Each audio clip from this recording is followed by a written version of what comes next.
nós vamos falar sobre um grande desafio para muitas pessoas, que é a questão da ira. A ira. Mas nós não vamos falar necessariamente só de ira. E eu vou explicar para os irmãos qual o contexto. Aqui em Tiago, ele vai começar a falar a respeito da ira dentro do contexto da cobiça. E de como, muitas das vezes, o nosso coração, quando ele é poluído pelo mundo, o mundo gera desejos em nossa vida, em nosso coração, no nosso pensar, e faz com que tomemos decisões tolas, ou hajamos de uma maneira que não agrada a Deus, e ao não termos os nossos desejos satisfeitos, nosso coração é cheio de ira. Então essa palavra vai desafiar os nossos corações nesse sentido, e a nossa oração é que Deus faça isso. Mensagem dessa noite: o meu Pai não me mima. Vamos falar um pouco sobre mimos. Ser mimado é um título provocativo, né? Mas você vai entender onde eu quero chegar, tá bom? E antes disso, eu quero convidar você a se lembrar onde nós estamos na carta. Vamos nos situar rapidamente? Você está vendo aí o desenvolvimento de Tiago na carta. E aí Tiago tem o propósito de fortalecer aqueles crentes em meio às provações, lutas, dificuldades, testes que Deus permite para que a fé deles seja provada e eles venham herdar a vida eterna. E nesse sentido, o capítulo 1, verso 19 é o parâmetro para o desenvolvimento do argumento de Tiago nessa carta. Nós vimos que o argumento de Tiago poderia ser dividido em 3 passos aí, ou 3 pontos. E desses 3, nós já vimos 2. E essa noite nós vamos entrar no terceiro. Ok? Nós já vimos que em meio às provações nós precisamos ter 3 posturas: ser rápidos para obedecer, lentos para falar e lentos para se irar. Então já vimos os 2 primeiros. E você consegue perceber isso claramente no verso que está projetado aí. Prontos para ouvir, tardios para falar, tardios para se irar. Essas 3 orientações que Tiago dá no verso 19, dessas 3 nós já vimos 2 então. A primeira nós vimos quando falamos a respeito de uma fé viva, que demonstra os seus frutos, os seus resultados, como nós devemos buscar aplicar a palavra de Deus às nossas vidas em meio às dificuldades, como temos que ser não apenas ouvintes, mas praticantes da palavra de Deus. E foi a primeira. A segunda, nós vimos nos 2 últimos domingos, quando falamos a respeito do cuidado no falar e da questão da sabedoria. E esses dois momentos, né, essas 2 reflexões que tivemos, elas estão conectadas por essa ideia de que quando nós ensinamos a palavra de Deus, temos que ser cuidadosos e nós temos que pensar a respeito de qual sabedoria está presente no nosso coração, porque isso vai direcionar o nosso falar. Então falamos isso já. E hoje nós vamos pensar sobre a ira. Só que esse trecho todo da ira, ele vai do capítulo 4 até a primeira parte do capítulo 5. E tudo isso vai girar em torno de orgulho, cobiça, a ira, o senso de autossuficiência, que a gente não vai ver tanto hoje, vai ver a partir do domingo que vem, Deus permitindo. A avareza ou o amor aos bens materiais, que também vai ser na sequência. E como tudo isso está conectado com o coração orgulhoso. E hoje, especificamente, nós vamos ver como a ira acaba sendo um reflexo de um coração contaminado pelo mundanismo. Quando eu falo mundanismo, meus irmãos, o que eu quero dizer é um coração que está impregnado do mundo. O que é o mundo? Já falei algumas vezes aqui. O mundo não é esse planeta. Ok? O mundo é uma palavra complexa, profunda, que a Bíblia usa para se referir a um sistema. Um sistema no qual Deus não faz parte. O mundo é todo o sistema que envolve os seres humanos, econômico, cultural, educacional, político, ok? Todo sistema no qual Deus foi tirado e que o mundo busca trazer felicidade ao homem sem Deus. Isso é o mundo. O mundo, então, é um sistema. E esse sistema tirou Deus, e esse sistema busca trazer a felicidade para o homem sem Deus. Então, portanto, o mundo, na Bíblia, é um sistema que se opõe a Deus. Busca felicidade, busca plenitude sem Deus. Isso é o mundo, resumindo.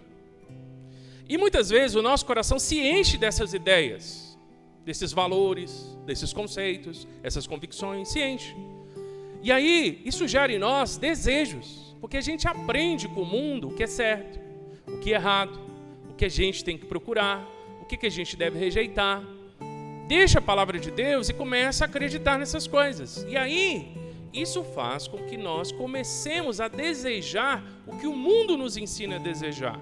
E aí que nasce a cobiça, aí que nasce a ambição. Quando nós não conseguimos o que nós queríamos, porque o mundo nos ensinou a querer essas coisas, a gente se ira. Então todo o texto vai girar em torno disso. Como o nosso coração, intoxicado pelo mundo, pelos desejos das coisas dessa vida, produz em nós frustração, descontentamento, e isso produz ira. Uma outra coisa que é produzida em nossas vidas é contendas, relacionamentos rompidos, seja de maneira aberta, seja de maneira velada. Afastamento entre as pessoas, a começar dentro da igreja. Então, quanto mais cheio nós estamos do mundo, mais propensos à ira nós nos tornamos. E quanto mais intoxicado nós estamos do mundo, mais nós vamos adquirindo problemas de relacionamento, brigas no nosso lar, na igreja e no nosso convívio, porque nós queremos as coisas que desejamos. E onde que está o mimo nisso tudo? Nós vamos ver. O texto vai nos levar a entender isso aí. Tá? Então, grande ideia. O mundanismo torna o nosso coração insubmisso, zangado e gerador de conflitos. Eu dividi a carta de Tiago em vários verbos. Nós estamos nesse trecho no quarto verbo, que é o verbo humilhar. E esse verbo vai mostrar para a gente como é importante nós nos humilharmos diante de Deus. Temos que ter um coração humilde, porque a soberba, com certeza, é a receita para a destruição. E nesse sentido, a grande ideia desse texto resume a exortação de Tiago. Esse mundanismo, ele, quando toma nosso coração, provoca em nosso coração essas respostas, torna o nosso coração insubmisso, porque nós não vamos submeter os nossos desejos, nossos anseios, nossas necessidades para Deus. A gente vai querer fazer do nosso jeito, vamos querer ser autossuficientes, a gente vai se esquecer de Deus, ou vai querer que Deus faça o que a gente quer, e na sequência vai vir ira e vai vir conflitos. O texto mostra isso claramente. Então, meus irmãos, todo esse trecho se trata de falar de submissão. Hoje nós vamos falar um pouco disso, domingo que vem nós vamos falar também de submissão, mas em outros pontos. Eu não vou trabalhar os dois pontos hoje, porque senão vai prolongar bastante, e você vai ver que tem várias aplicações desse texto. Então eu tomei a escolha da gente trabalhar só uma lição relacionada à submissão hoje. É importante nós sempre estudarmos sobre a submissão bíblica, entendermos o que é a submissão bíblica. E hoje eu vou me ater só uma lição, tá? Para que a gente possa aproveitar bem e você possa compreender também. Primeira lição, então, que nós vamos ver essa noite, a ira proveniente do mundanismo. Muitas vezes, a ira, ela é proveniente de excesso do mundo em nossos corações. Muitas vezes, excesso de mundo, excesso de desejo pelas coisas desse mundo. E o texto que vem à mente é que nós temos que tomar muito cuidado com o desejo da carne, o desejo dos olhos e o orgulho dessa vida. São 3 desejos muito poderosos que minam completamente a nossa caminhada com Deus. Vamos começar então o texto. A gente já consegue perceber, meus irmãos, essa questão da ira proveniente do mundanismo a partir aí do verso 1. Acompanhe comigo, olha o que Tiago diz. De onde vêm as guerras e discórdias que há entre vocês? Será que não vem dos prazeres que guerreiam nos membros do vosso corpo? Ou seja, prazeres que guerreiam nos membros do vosso corpo, aqui ele está dizendo o quê? Será que esses conflitos, essas brigas, essas dificuldades que vocês estão vivendo, porque aqui ele está dizendo que eles estão vivendo isso. A pergunta é uma pergunta retórica. Se ele está perguntando desse jeito, é porque eles estavam tendo essa experiência de conflitos entre eles, dificuldades entre eles, seja em casa, seja na igreja, em outros locais, eles estavam tendo problema de relacionamento. E aí ele está fazendo essas perguntas para levar os leitores a pensar. Então ele diz, será que todas essas dificuldades que vocês têm, isso daí não é proveniente dos prazeres que guerreiam nos membros de vocês? Ou seja, do desejo que vocês têm no coração de vocês de obter as coisas que vocês querem para o seu prazer?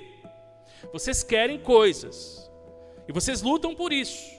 E o desejo que vocês têm de obter essas coisas é tão grande que isso faz com que vocês lutem entre si. É isso? Então, sim, a resposta é sim. É esse que é o motivo.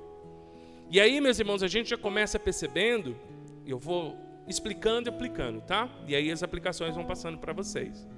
A gente começa percebendo que aqui os nossos desejos, quando eles são alimentados pelo mundanismo, eles se tornam em soldados que travam uma guerra no nosso coração. Travam uma guerra no nosso coração. Porque nós queremos isso, nós lutamos com esse desejo, nós queremos obter isso. A gente não pergunta para Deus se Deus quer isso para a gente, se Deus se agrada disso. A gente colocou na nossa cabeça que a gente quer isso e ponto. E aí, o primeiro princípio que eu quero trazer para você, que é muito importante, que quem está em guerra dentro de si, estará em guerra com todos os outros.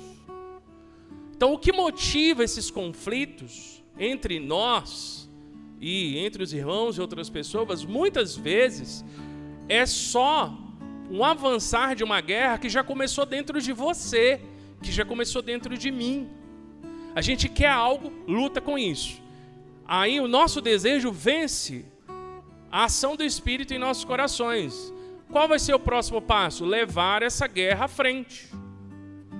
A missionária Jaqueline compartilhou que eles estão um pouco apreensivos onde ela está, porque eles não sabem se o conflito que está acontecendo hoje no Oriente Médio vai escalonar e vai alcançar onde eles estão ou não. Eles não sabem dizer. É um risco. É possível que o conflito avance e alcance onde ela está. Porque a natureza da guerra é avançar, sabia?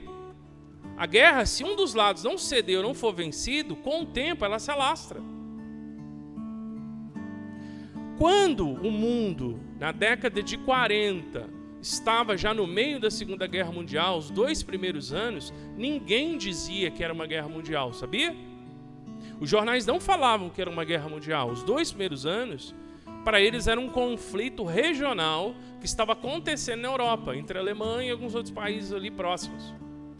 Na hora que a coisa escalonou demais, lá mais ou menos por 3º ano da guerra e outros países fora do continente começaram a entrar, aí que se falou de guerra mundial. Só que a guerra mundial, a Segunda Guerra Mundial, ela não começou em 42, ela começou em 39. Essa história que a gente ouve, né? Se você se lembra, né, das aulas de história, a Segunda Guerra começou em 39. Isso a gente estuda hoje, que os historiadores falam pra gente. Mas para quem estava vivendo naquela época, o ano de 39, 40, 41, era uma guerra regional. Era um problema que estava acontecendo na Europa, como hoje está acontecendo na Ucrânia, por exemplo.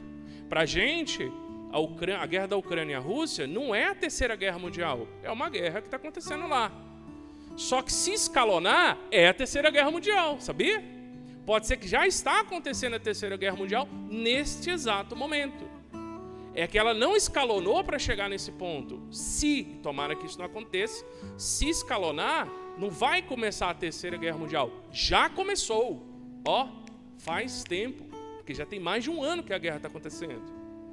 No Oriente Médio é a mesma coisa, porque lá tem muitos países bem complicados. Então nós não sabemos se nós já estamos na Terceira Guerra Mundial ou não. A gente não sabe.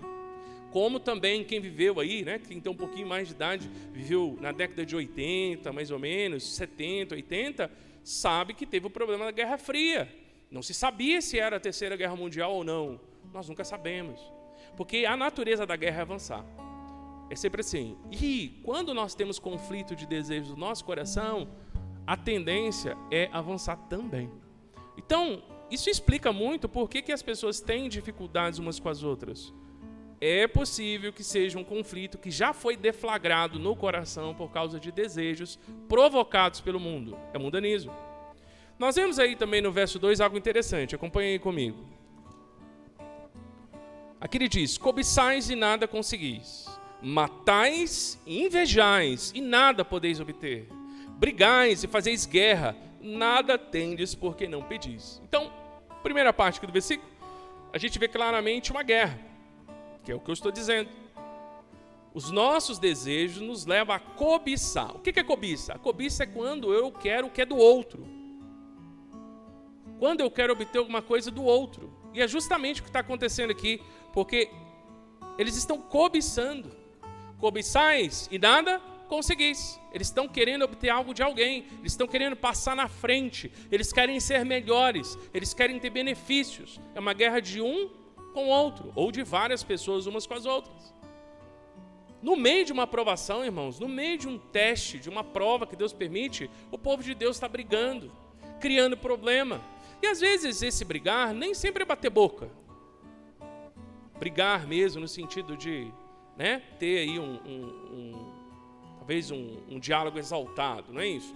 São conflitos velados ou abertos, diferenças, né?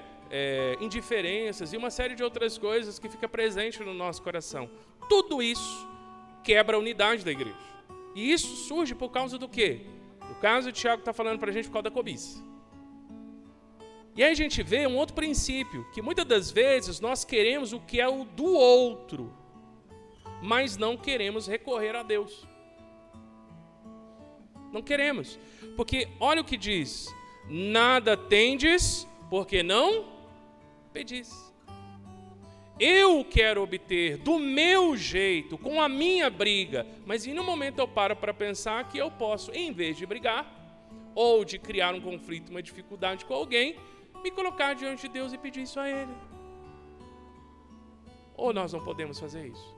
Antes de criar problemas uns com os outros, nós não poderíamos colocar isso em oração diante de Deus?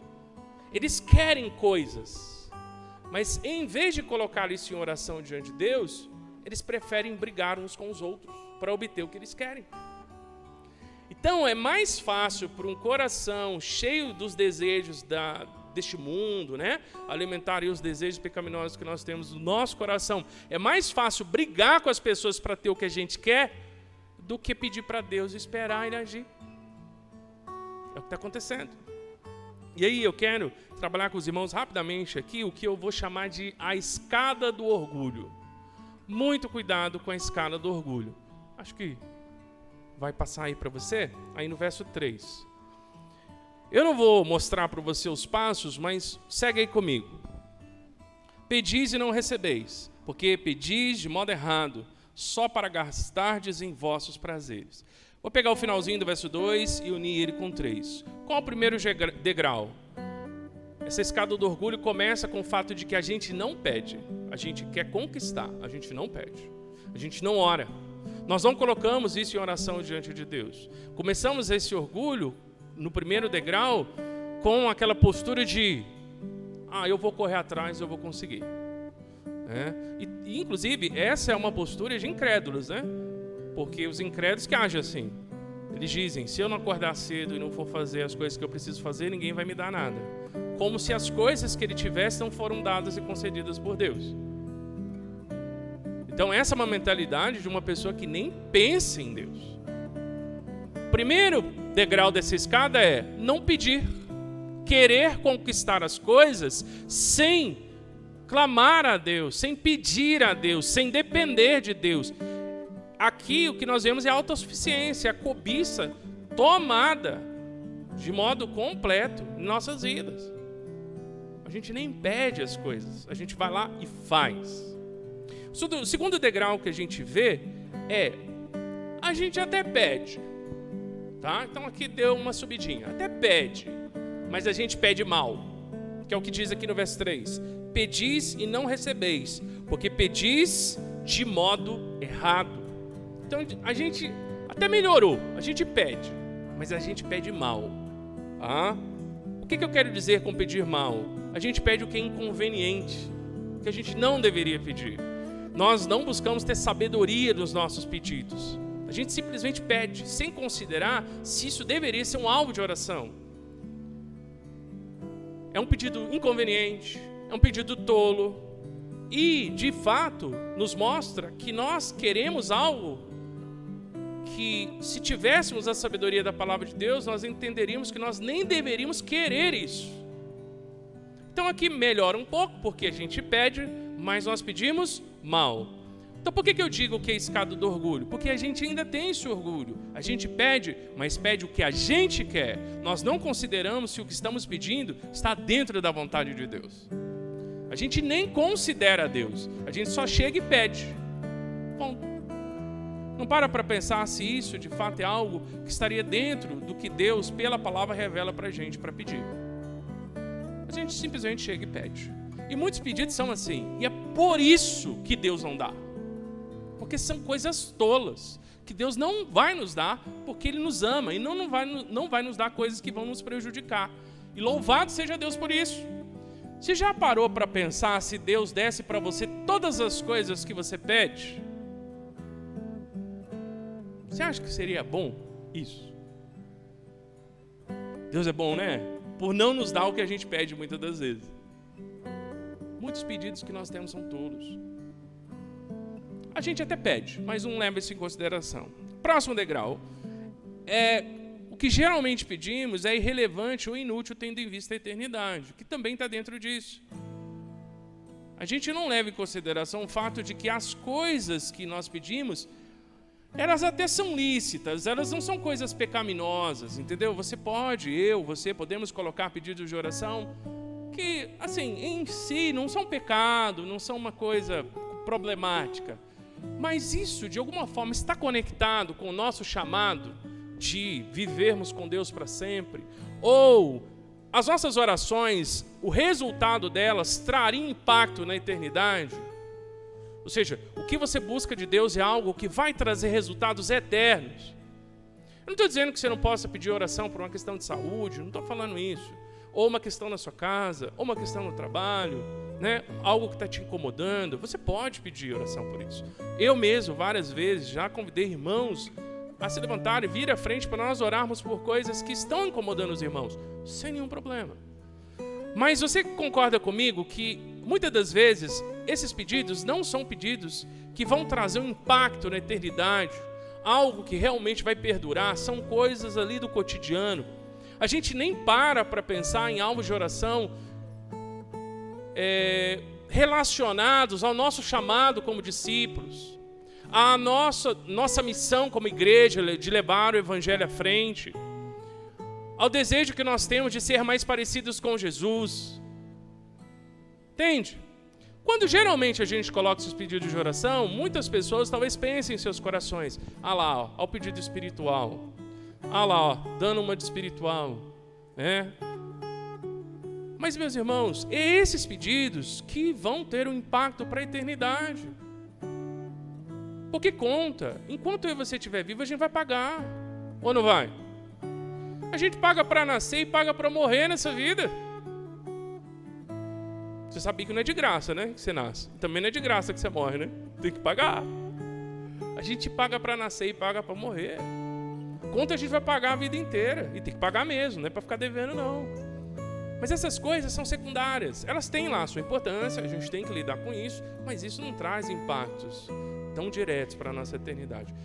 Traz o bom testemunho. Ficar devendo, com certeza, é um mau impacto para a eternidade. E pagar em dia é um bom impacto. Mas você já orou pela sua vida de oração? Você acha que você ora de uma maneira a, de fato, desfrutar de uma vida de intimidade com Jesus Cristo? Ou você acha que você está distante disso? Aí um bom alvo de oração. Olha um pedido de oração que pode trazer um impacto na eternidade da sua vida e as pessoas às quais você vai apresentar diante de Deus. Eu estou dando exemplo. O próximo passo é esse, sabe? A gente pede até coisas lícitas, mas muitas das vezes não são pedidos que vão trazer um impacto para a eternidade, que é o que nós vemos no verso 3.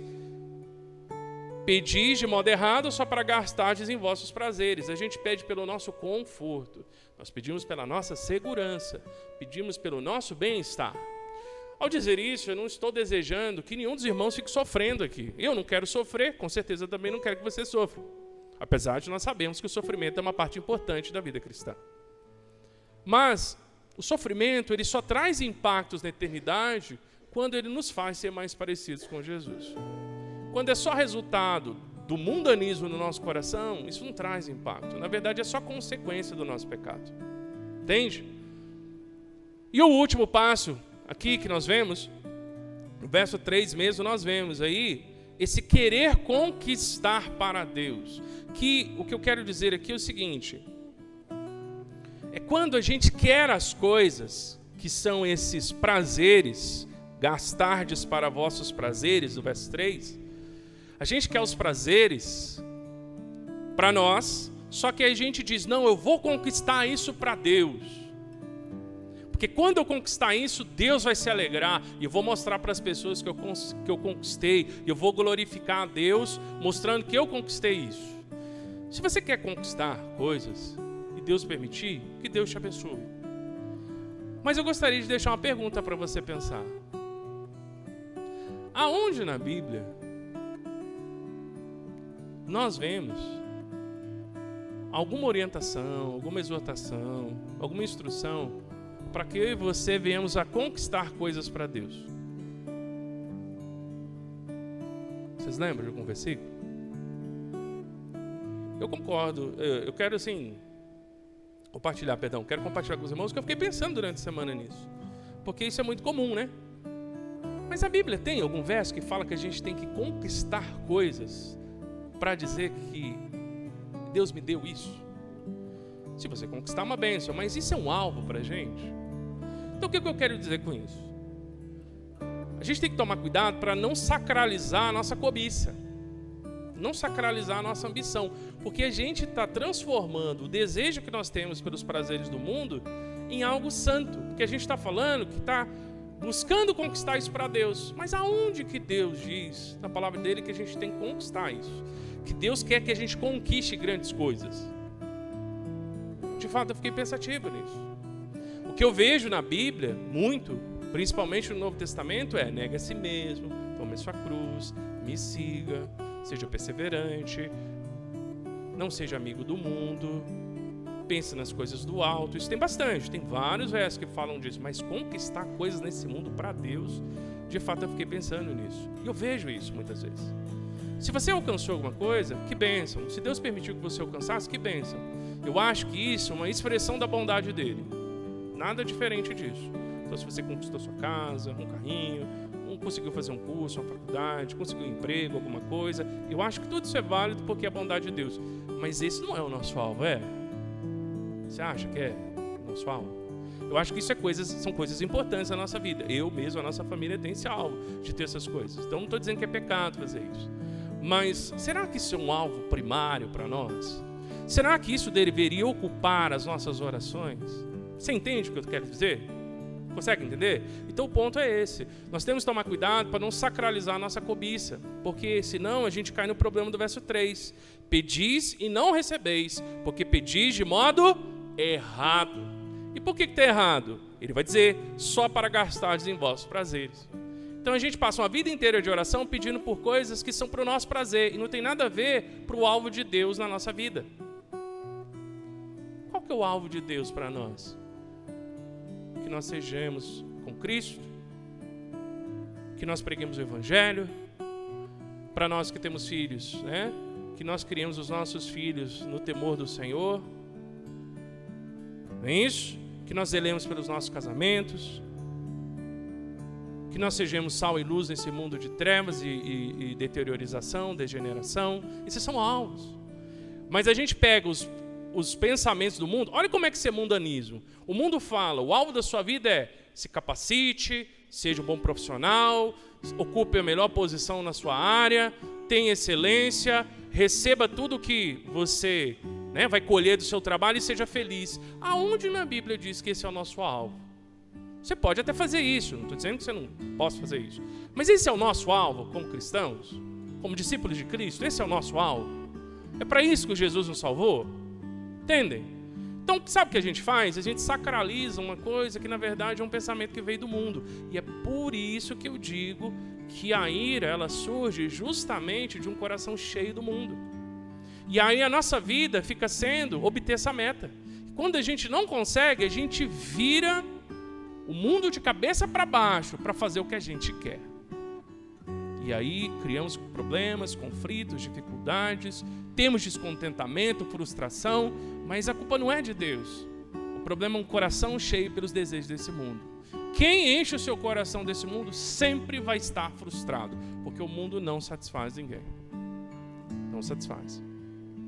Avançando, meus irmãos, a gente também vê uma verdade importante.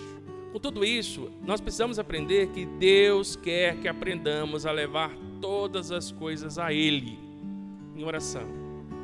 Tudo que de alguma forma está no nosso coração, os nossos anseios, nós temos que levar para Ele. E nós esperemos Ele responder. Então não busquemos o que a gente quer, busquemos o que Ele quer. E esperemos. Sabe como é que é o nome disso? Dependência. E se somos filhos de Deus, como cremos que somos, os filhos de Deus que estão, e Deus é o nosso Pai por meio de Jesus, o nosso Pai quer que nós aprendamos a colocar todas as coisas diante dele, peçamos a ele e esperemos, e aprendamos a ter a dependência do nosso Pai. O que ele entender que é bom para nós, ele vai nos dar. Ele nos convida a depender dele, ele nos convida a confiar nele, a buscá-lo. A partir do momento que a gente quer o que a gente quer, a gente para de buscar Deus e tenta fazer as coisas do nosso jeito e erramos, vai vir todo o problema advindo disso. Ou a gente busca Deus para Deus fazer do nosso jeito. E aí Deus não é mais nosso Pai, Deus é o nosso empregado.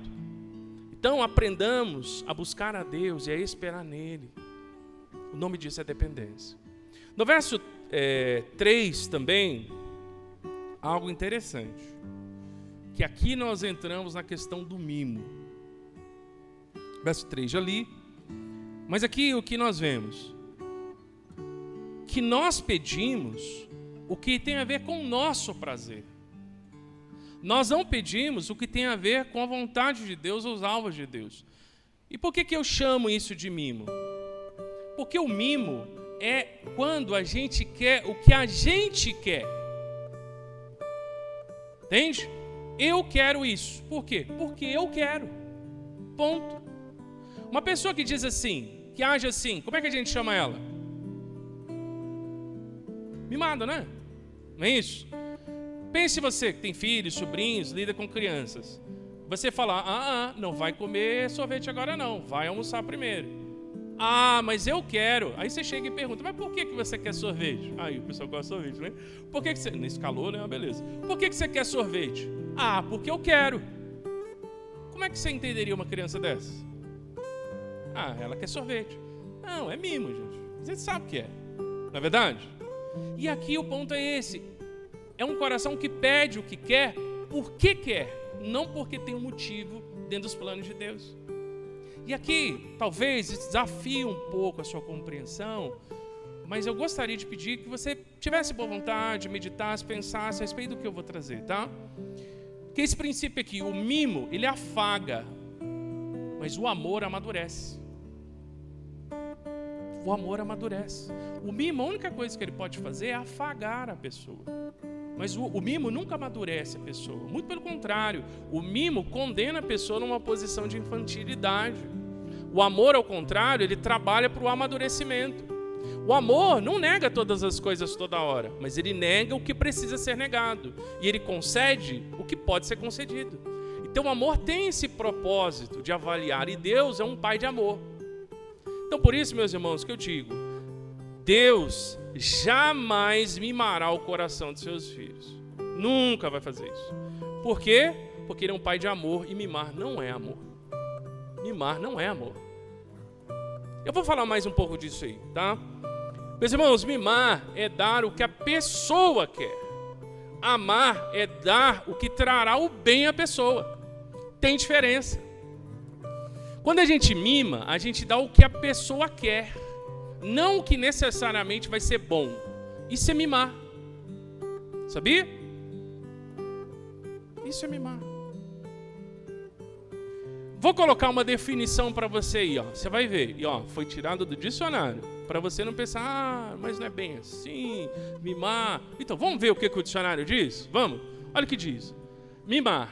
Tratar com carinho excessivo, geralmente satisfazendo todos os caprichos e vontades. Acarinhar. E dá até um exemplo, né? Ligado à questão da família. Família que gostava de mimar os filhos. Foi tirado desse dicionário. Se você quiser consultar a internet, vai estar essa explicação aqui. Então isso é mimar. Então mimar não é o que eu acho, nem o que você acha. Está a definição do dicionário aí de maneira bem clara. É disso que eu estou falando. Agora veja bem.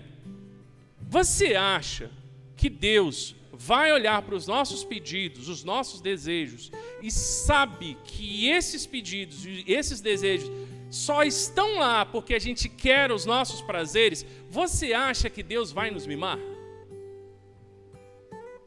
Deus está vendo que o que a gente quer é só porque a gente quer, porque isso é prazeroso para a gente, e não necessariamente porque é bom. E você veja bem que aqui o que eu estou dizendo é o seguinte: pode ser que Deus veja desejos em nosso coração, que nós temos prazer e é bom. Aí nesse caso eu acho que ele concede sim. Mas ele não concede necessariamente porque dá prazer. Ele concede porque é bom. Isso é amor.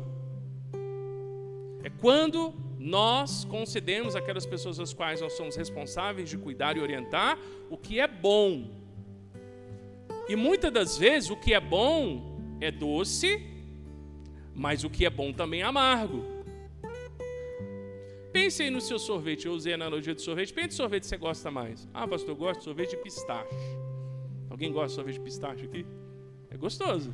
Ah, não, credo, não gosto. Eu gosto de sorvete de, sei lá, flocos, napolitano, né? De quê?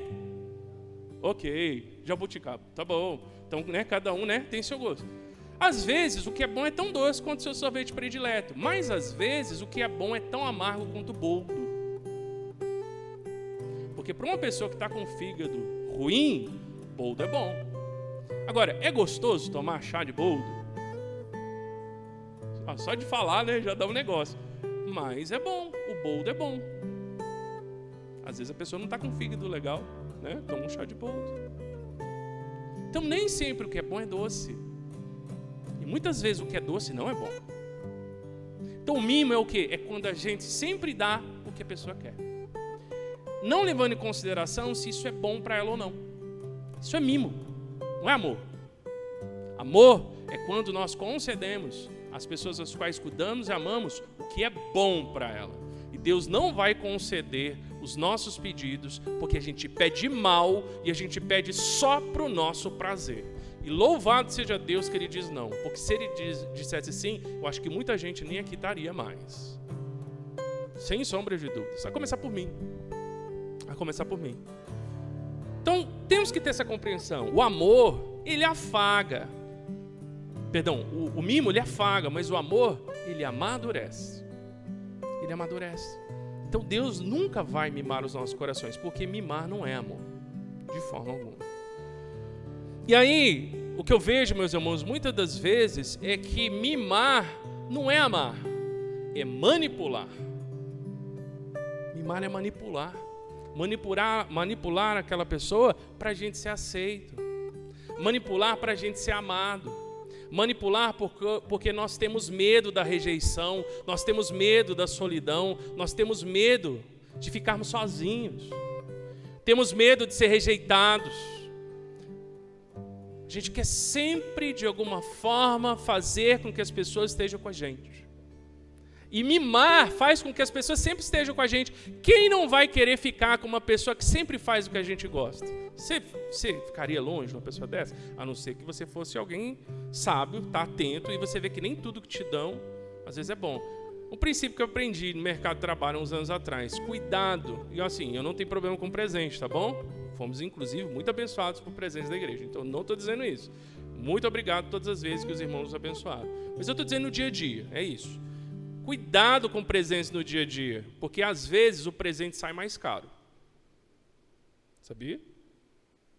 Às vezes, o presente sai mais caro. Naquele momento, a gente acha que legal, ganhei uma coisa. Mas às vezes você ganhou, mas você está devendo. Sabia? Isso inclusive é a técnica de vendas. Né? Você oferece alguma coisa para obter outra. Isso é muito comum.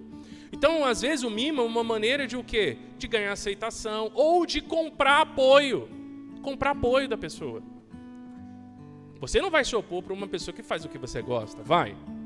Você vai se opor a ela? Ela faz os seus mimos, ela faz o que você gosta, ela concorda com você, ela te oferece o que te é interessante. Como é que você vai se opor a uma pessoa dessa? Pronto, é uma maneira dela ter você na mão. Tá vendo? Então, mimo, muitas vezes, não é amor, é manipulação. E Deus sabe disso. E aí, a gente fica muitas vezes com esse joguete de manipulação com Deus. Ah, Deus, mas o Senhor não me ama. Poxa, Deus, o Senhor não me deu o que eu pedi. Gente, Deus não se emociona com essas coisas. Isso daí não muda em nada o coração de Deus. Porque Ele sabe as coisas que passam na nossa mente e no nosso coração antes da gente falar. Ele sabe por que a gente está reclamando. Funciona com a gente, ser humano limitado. E muitas das vezes com as emoções fragilizadas e imaturos. Ou muitas das vezes com aquele coração que sempre tem que estar bem com todo mundo, sempre tem que ser aceito, sempre tem que receber algum tipo de aplauso, né? É esse coração que a gente tem que quer sempre estar bem, que é o chamado temor dos homens, né? E coisas assim. Mas é disso que eu estou falando. Então, o mimo, ele busca, de alguma forma, manipular ou ter esse coração no controle. O amor, não. O amor, não.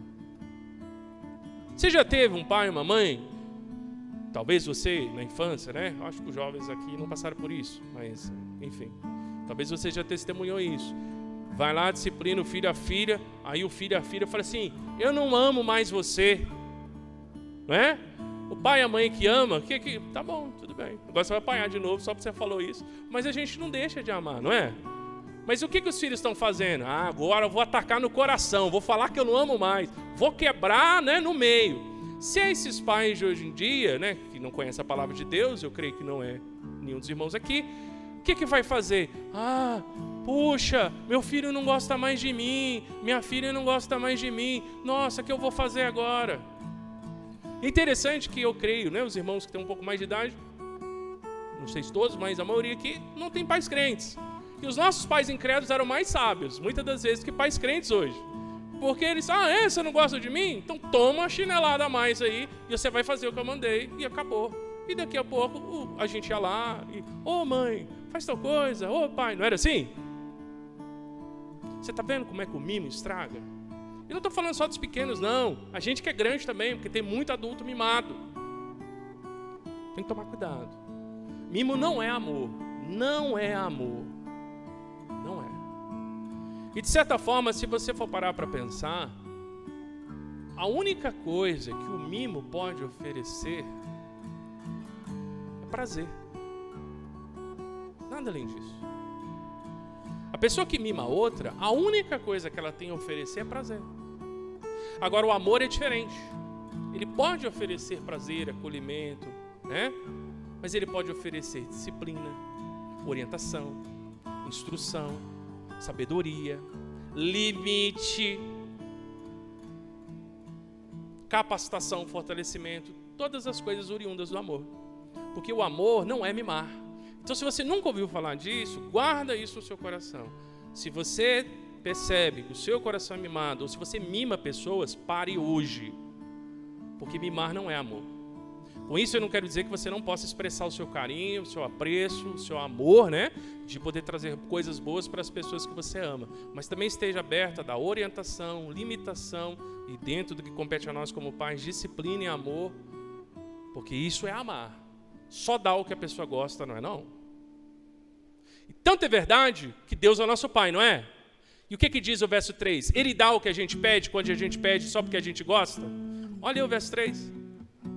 Quando a gente pede só porque a gente quer e é porque a gente gosta, um coração mimado, ele dá pra gente o que a gente pediu?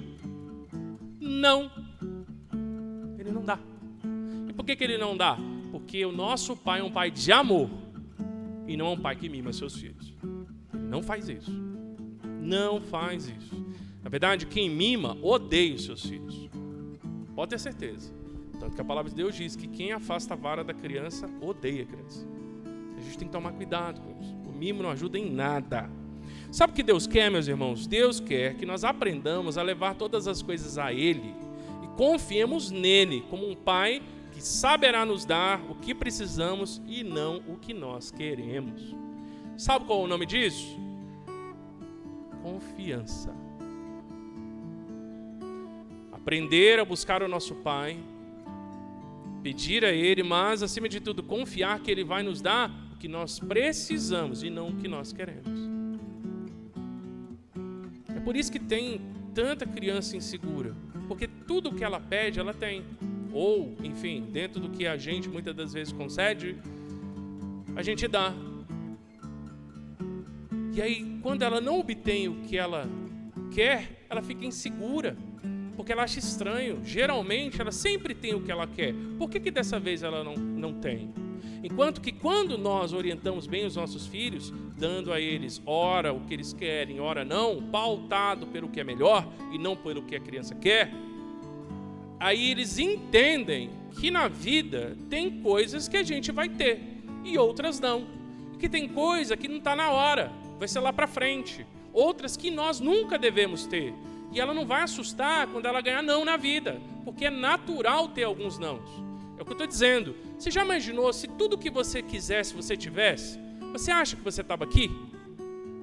A gente já tinha se destruído por causa do nosso desejo. Então o nosso Deus é um pai de amor. Ele sabe o que a gente precisa e Ele sabe o que nos dá. O que a gente precisa fazer é parar de ser mimado, aprender a pedir para Ele, aprender a esperar nele e confiar na vontade dele, que é sempre boa, perfeita e agradável. É isso que a gente precisa fazer. Avançando aí no verso 4, nós vamos ver uma coisa também muito interessante. O nosso tempo já se correu bastante, mas eu quero chamar a atenção para você no comecinho do verso 4. Eu vou ler todo o verso, mas eu vou chamar a atenção para você isso aí. Ele diz: infiéis, não sabeis que a amizade do mundo é inimizade com Deus? Portanto, quem quiser ser amigo do mundo, se coloca na posição de inimigo de Deus. Eu quero frisar o comecinho do 4. Olha que interessante. Ele chama os crentes que vão ler essa carta de infiéis. Ou seja, Tiago, ele está falando com crente. Ele não está falando com incrédulo. Ele está escrevendo para crentes. E eu não sei se você já percebeu meu ponto aqui, mas é o seguinte. Ele está usando uma linguagem pesada com crentes. É por isso que eu estou dizendo que ele é politicamente incorreto. Para muitos ouvidos hoje, ele é politicamente incorreto. Talvez você tenha uma versão da Bíblia que traz adúlteros e adúlteras. Você tem essa versão? Alguém tem? É uma questão de variante aí no manuscrito grego, mas eu acho interessante essa versão, porque aí é mais direto, né? Ele chama os irmãos e as irmãs de adúlteros, que aí as versões hoje traduzem como infiéis, coloca como todos, mas algumas versões dividem, homens e mulheres. Mas meu ponto aqui é o seguinte: Tiago está chamando aqueles crentes de infiéis, de adúlteros. Não é pesado isso? Pesado, né? Vou colocar duas perguntas para você pensar rapidinho. Tiago foi tolo ou insensível usar a linguagem assim com os crentes? O que você acha? Você acha que ele foi tolo ou foi insensível por usar esse tipo de linguagem? Infiéis, adúlteros, adúlteras. Ele está pegando pesado. Você acha que é errado? Há espaço para uma indignação santa? Você acha que na Bíblia há espaço para isso? Rapidinho comigo, abre lá em Gálatas. Vamos ver, rapidinho. Gálatas 3. Olha o que o apóstolo Paulo fala com os crentes da Galácia, que era uma série de igrejas de uma região ali onde hoje nós chamamos de Turquia, né? Uma parte da Turquia, na época se chamava Galácia. Olha o que diz. Ele já começa no 3:1, assim, bem direto. Linguagem direta. Ó Gálatas insensatos. É que como o português é polido, a gente perde um pouco o impacto, né? Hoje em dia as pessoas não têm uma linguagem dura. Eu falei assim, ó Nécio. Se alguém falar assim pra gente, a gente acha engraçado, né? Nécio? Que isso? Ó pessoa nécia. O que a pessoa está fazendo, na verdade, foi o seu cabeçudo. Tá bom? Então, ó insensatos. Pesado o termo. Está chamando eles de tolos. De lerdos. Entendeu? É isso que quer dizer insensato. Olha o que ele diz aí no verso 3. Sois insensatos, assim volta a chamar eles de insensatos. E agora vai lá para o 5:12. Passa só alguns versículos. 5:12. Aqui ele está tratando a respeito da questão da circuncisão. Alguns falsos mestres judeus estão dizendo que os crentes precisam se circuncidar. E aí você vai se lembrar, né? A circuncisão, quando pega o menino, o bebezinho, pega o pipizinho dele e corta lá a pontinha da pelezinha do pipi do bebê. É isso, é a circuncisão que se faz aos meninos. E nós sabemos hoje que no Novo Testamento a circuncisão é no coração. Mas alguns estavam dizendo que era necessário. Olha como Paulo fala para essas pessoas que estão se deixando circuncidar. Quem dera se castrassem aquele que vos estão perturbando. Vou tentar colocar no português aqui um pouco mais popular, mas sem ser chulo, né? Porque no púlpito a gente não pode ser chulo. Ó, essas pessoas que estão circuncidando vocês, quem dera elas se capassem.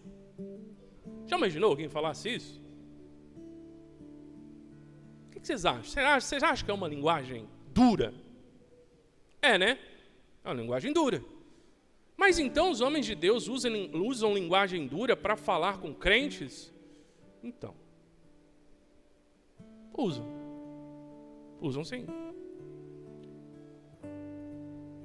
Talvez, ao ouvir isso, algumas pessoas criem a seguinte objeção. Ah, mas eles podiam falar desse jeito, nós não. Eles eram discípulos de Cristo, eram apóstolos, né? Eles tinham sua autoridade, eles podiam. Mas, ok.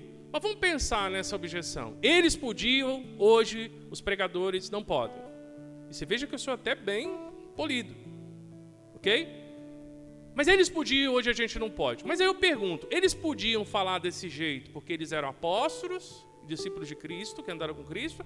Ou eles podiam falar assim por causa do que eles estavam lidando? É porque é o problema que eles estavam lidando, né? Não é? Em algum momento você vê? Não, porque eu sou apóstolo, eu posso falar assim. Não, ele está falando assim por causa do problema que ele está lidando. Então, meus irmãos, o problema de um coração mimado é que ele vai filtrar o que ele ouve. Ele não gosta de ouvir comunicação direta. Uma geração mimada não tolera a linguagem direta. Geralmente chama isso ou de falta de amor ou falta de sabedoria. Só que esse texto nos desafia a rever isso. Porque Tiago é direto. Ele fala, infiéis, adúlteros. Vocês são traidores de Deus e da igreja por agir do jeito que vocês estão agindo. E você sabe por que a gente não tolera isso? Porque o problema do mimo é que ele faz o nosso coração não aceitar o que é bom e nem aceitar a verdade. Temos que tomar cuidado com isso. Tanto que, quando a gente vê criança mimada, não quero isso, não aceito isso, não tá bom, fecha a cara, não é assim? É uma resposta imatura de um coração mimado. Só que aqui no Novo Testamento nós vemos linguagem direta, clara. E por fim nós vemos aqui, meus irmãos, no verso 4 e 5, que nós não podemos ter parceria com o mundo de forma alguma. Infiéis, não sabeis que a amizade do mundo é inimizade contra Deus? Portanto, quem quiser ser amigo do mundo se coloca na posição de inimigo de Deus? Ou pensais ser sem motivo, que a Escritura diz, o Espírito que Ele faz habitar em nós tem muito ciúme. Eu vou parar aqui. Ou seja, não dá para ter parceria com Deus e ter parceria com o mundo. Não dá. Então, se o nosso coração é tomado de mundanismo, isso gera em nós desejos por coisas que nós não deveríamos ter, e faz nós pedirmos o que nós não deveríamos pedir, e faz o nosso coração se encher de mimo, a ponto de fechar os nossos ouvidos à palavra de Deus, não querer ouvir a verdade, nós nos tornamos inimigos de Deus. E esse era o perigo daqueles crentes, e é o perigo para nós hoje também. Deus quer que nós devotemos o nosso amor e atenção a Ele, não ao mundo, não ao nosso coração, não aos nossos desejos, não ao nosso querer, a Ele. Sabe como isso se chama? Temor. Temor a Deus. Nós respeitamos o nosso Pai. Nós tememos ao nosso Pai, porque Ele é um Pai de amor, que sabe o que é melhor para nós.